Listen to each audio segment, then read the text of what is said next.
At so ayan, hi guys, welcome back at channel natin at ito na nga po si Full Color Chapter 1182 manga version. At ayan, pasensya na ngayon lang. Pero yun, huwag na natin patagalin pa, simulan na natin yan. At dito nga yun magsisimula sa kung saan natapos nung nakalipas. At ito nga nung inatake ni Prince Loki, ayang si Imo at talsik dyan, si Imo sama. So ito ngayon, sabi nga dito ng narrator, Imo was hit by Loki's Torhim, but ang tuloy ngayon ni Prince Loki, nararamdaman niya pa rin yung presensya ni Imo sama. Pero yun nga lang, hindi niya matrack si Imo ng maayos dahil ang laki nga ngayon ni Prince Loki, sabi ng Genso, ito dambuhalang dragon na nga siya o nidhag na nga siya dyan. But then maya maya pa, ito nga biglang labas na si Imo doon mula sa pagkakapal-kapal na usok, pero dugo na dyan itong ulo ni Imo. But then ito nga sabi ni Imo sama dyan, nidhag. Sino raw ba mag-aakala na magkikita sila sa mundong to? At tuloy nga ni Imo sama na Tridor daw itong nidhag na to. At ito nga ngayon ay bumalik na ulit sa parang dating postura niya.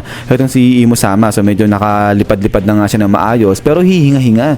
Itong si Imo, sabay sabi niya nga dyan mga snow. So kasi parang umuulan na ng niebe dito, banda ka na Imo. Sabay tuloy nga ito ni Imo sama na yung lightning o itong kidlat ay nabuo yan dahil sa pagkukulide nga raw ng mga niebe. So ngayon, kapag nagsama raw yung lightning at saka itong stone na to, sigurado exceptional yung kalalabasan niyan. So sobrang lakas na enerhiya o ng puwersa yung magagawa nito. At pagkatapos nga niya na ibalig na itong si Imo dito sa Ragnir, so ngiti-ngiti na itong si Imo, sabi niya nga dyan, Ragnir, ang sa pagkakatanda niya raw ay naghihintay lang ng master itong Ragnir na nga na to. At ito ni-reveal na nga na itong si Ragnir, Hammer Ragnir, Mythical Zoan, Riso Nomi, Ratatosk model. So yun nga, Squirrel yung nakakain na devil fruit ng Ragnir na to. So ibig sabihin talagang plain lang yan na hammer, tapos yun nakakain siya ng devil fruit kaya nagtatransform siya into squirrel. At then magkatapos nga niya, boom, dito dali-dali umatake na itong si Ragnir. Pero dito sa kabilang banda, si Prince Loki ay naghanda na nga siya para magbuga rin ng kanyang lightning. At then eto nga ngayon, bam, dito pinagsama ni Prince Loki sa ni Ragnir itong kanilang dalawang atake. Pero dito sa kabilang banda ay itong si Imo sama, dali-dali parang inactivate niya itong kanyang Dark Omen. So labasan dyan itong mga pagkarami-raming mga mata. At ayun, pang ala, sige, labasan dito itong mga parang minion ni Imo sama, mga parang itim na apoy. At pagkatapos nga niyan, boom, ala, sige. So dito nagkasabog-sabog na banda kay Imo sama at saka nga dito kay Prince Loki. So nagkagulo na rito banda kala Prince Loki saka kay Imo. At eto nga ngayon is biglang tigil muna dyan etong si Imo at saka nga si Prince Loki. So grabe, devastating yung nangyari sa area pagkatapos ng atake nito ng dalawa. Pero eto nga, titigan muna etong si Imo sama at saka nga etong si Prince Loki. But then pagkatapos nga niya ay biglang talon dito naman banda kala Bonnie. At eto, nanonood si Bonnie, sabi niya nga dyan, grabe, nakakatakot banda ron, sabi niya ganyan. At eto, tinawag ni Lilith etong si Bonnie, sabi nga ni Lilith, bumalik daw dito si Bonnie. Pero yun, balik nga si Bonnie, sabay sabi niya nga dyan na hindi naman daw siya alis at hindi raw siya pupunta banda ron, hindi niya kakalabanin yung lalaki na yun, si referring kay Imo. At eto nga, sabi ni Lilith, mabuti naman kasi nga raw trabaho ni Lilith na bantayan etong si Bonnie at talagang hindi niya hahayaan na pumunta talaga dun banda hayang si Bonnie. Pero yun, sabi nga ni Lilith dito, napapaisip siya, sino raw ba yung lalaki na yun? So hindi nila kilala yung si Imo. At eto nga, bagsak ngayon dito etong si Sanji, so parang medyo malalain yung lagay ni Sanji. Pero ito nga, ang tuloy ngayon ni Lilith na grabe, sobrang lakas nga ng lalaki na yun. Talagang mas higit yung kanyang lakas sa kakapangyarihan kumpara sa mga God's Knight. Pero hindi rin naman daw siya kabilang sa mga 5 elders. At ito ngayon, sabi ni Lilith, siguro natural na yun, given na yun sa isang pagkalaki-laki at saka sa 8th generation year old na isang organization. So yun nga, napakatanda na rin kasi talaga ng world government na nga yan. At umabot na nga sila ng 8th century old. Kaya raw talagang di na malabo kung may itinatago sila na pagkalakas-lakas na puwersa. Pero ibig sabihin daw kung ganito yung kaso. At ito nga maya-maya biglang bumangon itong si Sanji. So kaya nagulat si Bonnie, sabi nga ni Bonnie, anong ginagawa nito ni Sanji? Bakit bumabangon na siya?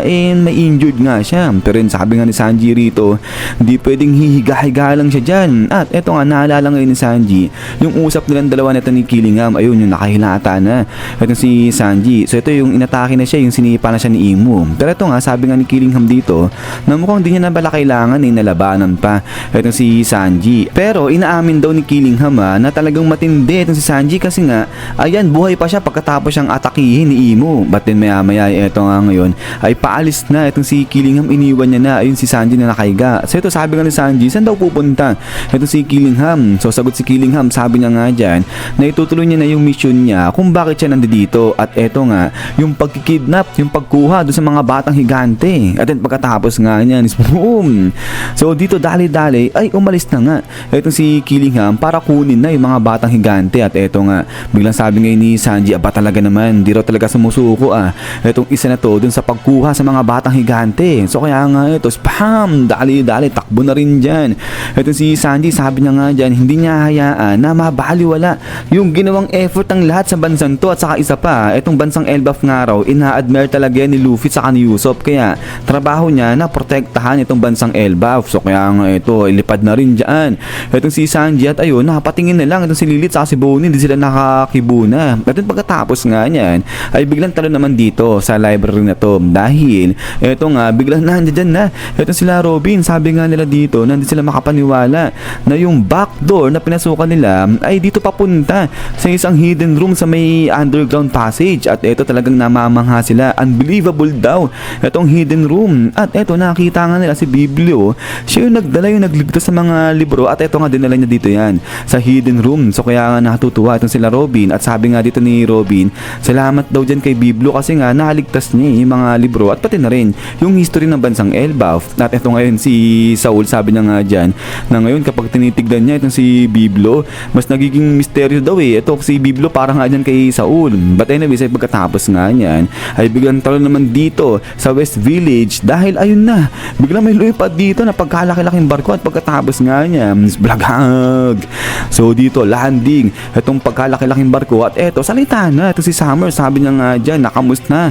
Siya raw si Saint Summer, ay hindi. Siya raw si Super Summers na ngayon, sabi niya ganyan. At eto may nakita nga raw siya na talagang perfect na giant ship. At kaya ngayon, dalhin daw nila lahat ng mga batang higante sa kanya sa loob ng 5 minuto. So eto na nga, pati si Saint Summer talagang buhay na at parang mas lumakas nga etong si Saint Summer dyan. So ganyan din yung sinabi ni Killingham kay Sanji na di ro ba napapansin ni Sanji, overflowing na yung kapangyarihan saka nga yung lakas ni Saint Killingham. But then pagkatapos nga niyan ay biglang talon dito kala Chopper. Pero yun may kita ay talagang banda sa forest ay talaga nagkakagulo na, war zone ng araw. Pero yun salita na eto si Chopper, sabi niya nga dyan kay Gerd na malinis yung pagkakakat sa kanyang daliri. Pero ganun pa man rin, aabutin daw talaga ng ilang buwan pa para yung totally healed na itong kanyang daliri. Pero ito nga, sabi nga ni Gerd, pasensya na kasi dapat siya raw yung naghagamot dito kala Chopper sa ibang mga higante, pero itong si Chopper yung gumagamot sa kanila. Pero yun nga, sabi ni Chopper na wag isipin niya ni Gerd, ganun talaga kasi nga yun, na-injured siya At ito nga ngayon,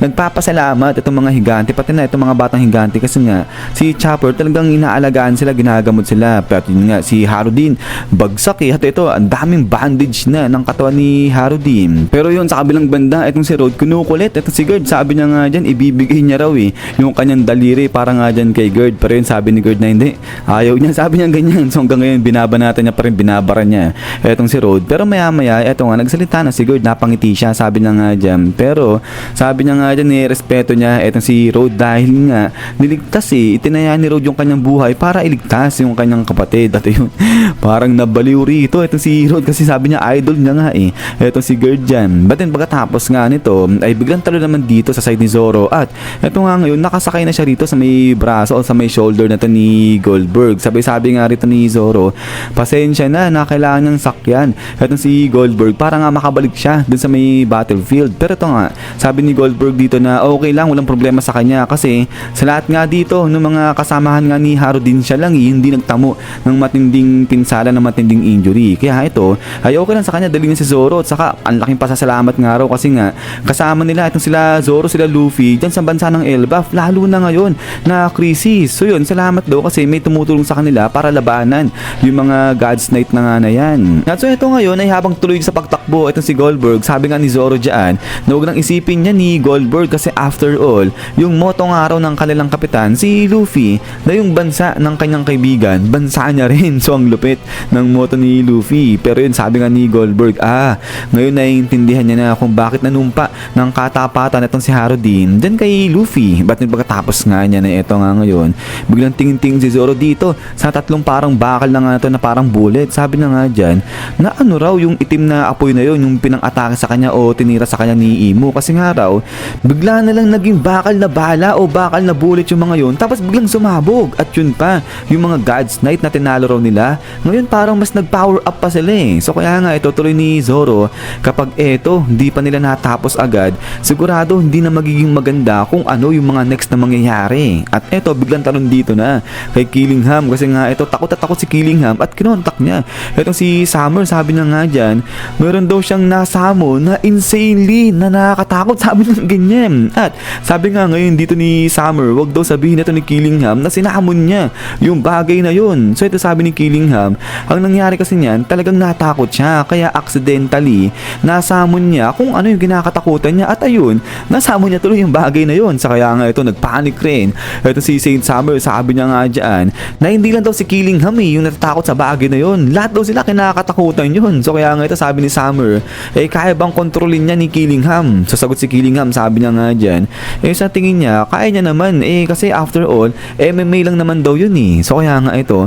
sabi nga ni Saint Summer, sige, bahala na nga raw yan. At ayun, maiba, kamusta na raw si Gunko, nakita ba yan ni Killingham? Sasagot si Killingham, sabi niya nga dyan na nakita niya si Gunko sa may daan, pero parang itsurang patay na, sabi niya ganyan. So nagulat ng bahagya dito ito si Saint Summer. Pero yun nga, biglang balik sila sa usapan dyan kay Imu. Sabi niya nga dyan na yung katawan ni Imu Sama, hindi dapat yan lumalabas sa mundo eh. Pero yun nga, sige, total nandito na nga, nangyari na kung ano yung mga nangyari, at the fact na silang mga key combat forces ay nandito, at it so happen na yung mga combat forces din na dapat nilang tapusin ay nandiyan din sa bansa ng Elbaf. Kaya dapat tapusin na nila lahat ngayon yung mga kalaban nga nila rito, at dapat nga raw hindi nila ma-disappoint yung si Great One nila. So referring dyan kay Imo Sama. At then pagkatapos nga niyan, eto nga ngayon grabe, parang biglang bumagyo, ang lakas ng ulan dito bigla sa may village. So kaya nga ito yung mga higante, nagpanig sila. Sabi nga nila, grabe, sobrang lakas ng ulan, at yun nga, pumasok daw sila doon sa kanilang mga bahay-bahay. But then sa ating day, ito nga, nag-utos na